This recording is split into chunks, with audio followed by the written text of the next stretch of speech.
صلاۃ التسبیح بھی پڑھنی چاہیے، قبرستان کے اندر بھی جانا چاہیے اور صلاۃ الخیر بھی پڑھنی چاہیے۔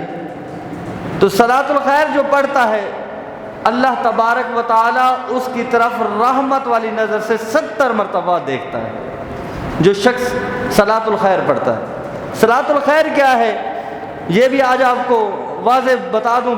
جو پڑھنا چاہے، جو عمل کرنا چاہے، بلکہ عمل کرنا چاہے نہیں بلکہ عمل کرنا چاہیے ہر مسلمان کو کہ اس رات میں اس طرح عبادت کرے کہ 100 رکعت نماز نفل پڑھے۔ کتنے؟ سب مل کر بولیں گے تو پڑھ بھی لیں گے انشاءاللہ تعالی۔ نیت کرنے کے پڑھیں گے انشاءاللہ، پڑھیں گے نا 100 رکعت نماز نفل۔ اور کس طرح پڑھنے ہیں؟ ہر رکعت کے اندر سورہ فاتحہ کے بعد 10 مرتبہ سورہ اخلاص پڑھنی ہے۔ کتنی مرتبہ؟ 10 مرتبہ، 2 رکعت کر کے پڑھیں۔ اور جو 100 رکعت ایسے پڑھے گا، اللہ تعالیٰ کے پیارے حبیب صلی اللہ تعالیٰ علیہ وآلہ وسلم نے ارشاد فرمایا اللہ تعالیٰ اسے 70 مرتبہ رحمتوں کی نظر سے دیکھتا ہے۔ اور پھر ایک روایت کے اندر یہ آتا ہے کہ اللہ تعالیٰ اس کی 70 حاجتوں کو ایک نظر میں پوری فرما دیتا ہے۔ اور کم سے کم حاجت جو ہے اللہ تعالیٰ کے حبیب صلی اللہ تعالیٰ علیہ وآلہ وسلم نے ارشاد فرمایا کم حاجت یہ ہے کہ اللہ تعالیٰ اس بندے کے گناہوں کو معاف فرما دیتا ہے۔ تو صلاۃ الخیر ہم نے پڑھنی ہے۔ اور صلاۃ التسبیح کے بارے میں بھی بڑی روایات آتی ہیں۔ حضرت عباس رضی اللہ تعالیٰ عنہ حضور علیہ الصلوۃ والسلام کے چچا ہیں۔ میرے کریم آقا علیہ الصلوۃ والسلام نے ارشاد فرمایا اے چچا، میں آج تمہیں کوئی تحفہ نہ عطا کروں، کوئی بڑا عمل نہ بتا دوں؟ تو حضرت عباس رضی اللہ تعالیٰ عنہ عرض کرتے ہیں یا رسول اللہ صلی اللہ علیہ وسلم ضرور بتائیے۔ تو میرے کریم آقا علیہ الصلوۃ والسلام نے ارشاد فرمایا کہ صلاۃ التسبیح کی نماز روزانہ پڑھ لیا کرو، اس کے پڑھنے سے اللہ تعالیٰ تمہارے گناہوں کو معاف فرما دے گا۔ تو صلاۃ التسبیح کی نماز کی بڑی فضیلت ہے، اور میرے کریم آقا علیہ الصلوۃ والسلام کا فرمان ہے کہ اسے روزانہ پڑھا جائے اگر ممکن ہو۔ اگر روزانہ نہ پڑھ سکے تو جمعے والے دن پڑھ لے، ہفتے میں 1 مرتبہ پڑھ لے، مہینے میں 1 مرتبہ پڑھ لے، یا 6 مہینے میں 1 مرتبہ پڑھ لے، سال میں 1 مرتبہ پڑھ لے۔ لیکن حضرت عباس رضی اللہ تعالی عنہ کو مخاطب ہو کر ارشاد فرمایا اے عباس، میں یہ چاہتا ہوں کہ میرا امتی اسے زیادہ سے زیادہ پڑھے، اگر نہیں بھی پڑھ سکتا، وقت اسے مہلت نہیں دیتا، تو کم سے کم زندگی میں 1 مرتبہ ضرور پڑھ لے۔ تو دوستو اتنی بڑی رات آ رہی ہے اور عبادت کی رات ہے، عبادت کی رات کو ایسے ادا کریں کہ ہو سکتا ہے اللہ تبارک و تعالیٰ اسی رات کے صدقے ہمارے گناہوں کو معاف فرما دے۔ تو ایک شخص کے بارے میں آتا ہے کہ اس کا انتقال ہو گیا، گناہگار تھا۔ اس کا ایک دوست تھا، اس نے خواب کے اندر دیکھا اور اس سے حال چال پوچھا تیرا قبر کے اندر حال کیا ہے؟ اس کو سلام کیا، اس نے سلام کا جواب نہیں دیا۔ پھر اس نے کہا میں جس جگہ ہوں یہاں پر عبادت نہیں ہوتی ہے، یہ دار العمل نہیں ہے، یہ دار الجزا ہے۔ قبر کے اندر عمل ختم ہو جائیں گے، یہ دار العمل جو ہے یہ دنیا ہے۔ کیا ہے؟ دنیا ہے۔ دنیا کے اندر ہم نے عمل کرنے ہیں، اور جو عمل ہم یہاں نیک کریں گے تو اللہ تبارک و تعالیٰ اس کی جزا ہمیں آخرت میں عطا فرمائے گا، اور بد عمل کریں گے اس کی سزا بھی ہمیں ملے گی۔ تو کوشش کریں اس دنیا کے اندر نیک عمل کریں۔ اس شخص سے پوچھا گیا تیرے ساتھ قبر میں کیا ہو رہا ہے؟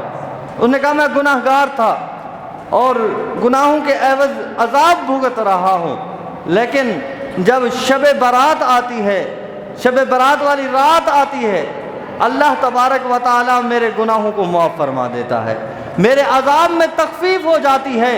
اس رات کے صدقے، اس رات میں نے شب بیداری کی تھی، رات کو جاگا تھا، رب کی عبادت کی، اور رب تعالیٰ نے اس رات کے صدقے میرے عذاب میں تخفیف فرما دی ہے۔ تو دوستو اپنے دل کے اندر خوف خدا پیدا کریں۔ خوف خدا ہوگا تو عمل کے اندر زندگی میں جو بھی نیک عمل کریں گے اس میں آپ کو لذت محسوس ہوگی۔ آج ہمارے دل سخت ہو چکے ہیں، اور سختی کا عالم یہ ہے کہ ہم زمانہ جاہلیت میں واپس جا رہے ہیں۔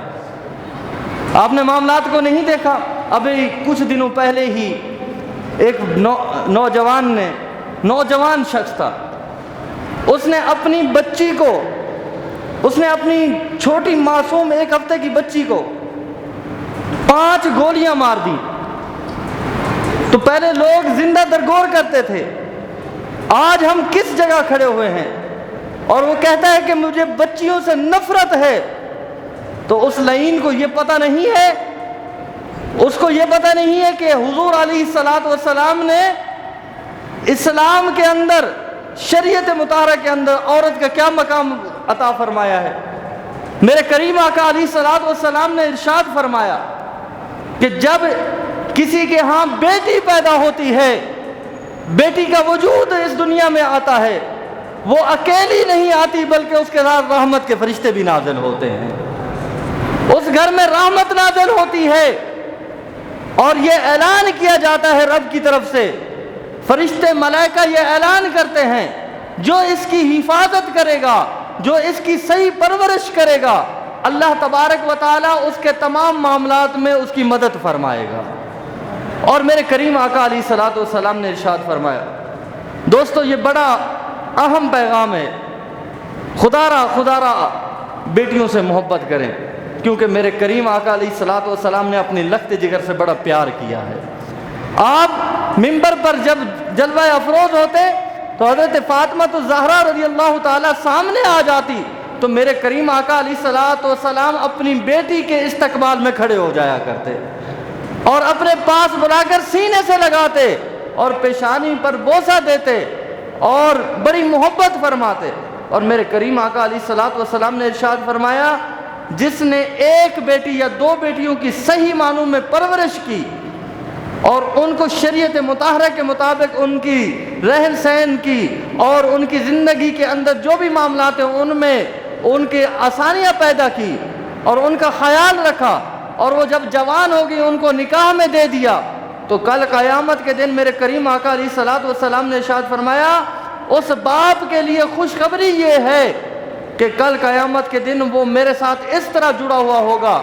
آقا کریم علیہ السلام نے ہاتھ بلند کر کے 2 انگلیوں کو ملا کر اشارہ فرمایا کل قیامت کے دن وہ باپ میرے ساتھ اس طرح جڑا ہوا ہوگا۔ تو دوستو بزرگو، یہ اللہ تبارک و تعالیٰ نے اپنے محبوب کو شان عطا فرمائی ہے، عورت کو اللہ تبارک و تعالیٰ نے بڑی عزت عطا فرمائی ہے، اور ہمیں اس بات کا خیال رکھنا ہوگا کہ ہم بھی کسی کی بیٹی کی اولاد ہیں، اور کوئی بیٹی کسی کی، ہم ایک عورت سے پیدا ہوئے ہیں، اور ہماری زوجہ بھی ایک عورت ہے، وہ بھی کسی کی بیٹی ہے، تو پھر نفرت کی بات جائے گی تو بات بہت دور تک چلی جائے گی۔ تو پھر پہلے اگر ختم کرنا ہو تو پھر ان کو ختم کیا جائے، ان سے تو بڑی محبت کرتا ہے، لیکن جب اپنی بچی کی باری آئی ہے تو تجھے نفرت ہو گئی ہے۔ ایسا نہ کریں، بلکہ شریعت مطہرہ کے مطابق اپنے گھر میں عورتوں کو مقام دیں، ان کی عزت کا خیال کریں۔ آج ہم کسی کی بیٹی کی عزت کریں گے، خیال کریں گے، کل ہماری بیٹی کی بھی عزت ہوگی، کل ہمارے ہاں بھی ایک عورت کا مقام ہوگا۔ اللہ تبارک و تعالی جب کسی پر رحمت نازل فرماتا ہے تو رحمت کی نظر سے دیکھتا ہے، تو اللہ تبارک و تعالی اس شخص کو بیٹی عطا فرما دیتا ہے۔ تو دوستو، اس بات پر بڑی فکر کرنی چاہیے اور بڑا افسوس کرنا چاہیے کہ اس ظالم نے 5 گولیاں مار کر اسلام کے ڈھانچے کو ہلا دیا ہے۔ تو اس عمل سے ہمیں باز رہنا چاہیے۔ اللہ تبارک و تعالی ہمیں عمل کی توفیق عطا فرمائے۔ وآخر دعوانا ان الحمد للہ رب العالمین۔